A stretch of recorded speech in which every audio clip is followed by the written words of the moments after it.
Jean-Louis Vivier, bonjour. Bonjour monsieur. Vous avez publié de nombreux ouvrages aux éditions L'Harmattan.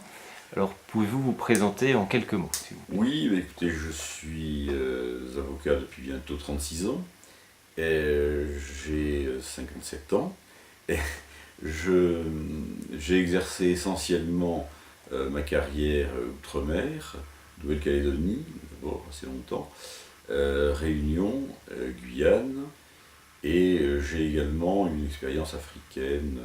Mais alors, je n'étais pas là-bas en tant qu'avocat, j'étais là-bas en tant que conseiller technique d'un ministre. J'ai fait du conseil juridique, j'ai fait un peu de journalisme, j'ai fait de l'enseignement beaucoup. J'ai travaillé également pour des missions PNUD et Union européenne.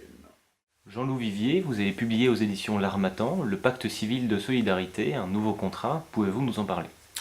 Le pacte civil de solidarité, il y a 15 ans, a été institué pour permettre aux personnes, quel que soit leur sexe, deux hommes, deux femmes, un homme, une femme, de s'unir. Ce pacte civil de solidarité avait été précédé par divers projets dont j'avais rendu compte dans la presse juridique. Mon plaisir a été de voir citer à la tribune de l'Assemblée nationale un de mes articles.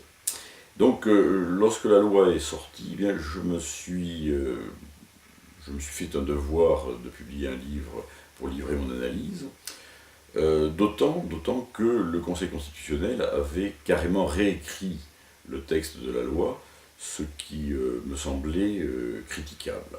Alors, à l'époque des débats sur le pacte civil de solidarité, certains doutaient du succès. Je me rappelle notamment Claude Goasguen qui avait dit que le pacte n'aurait aucun succès.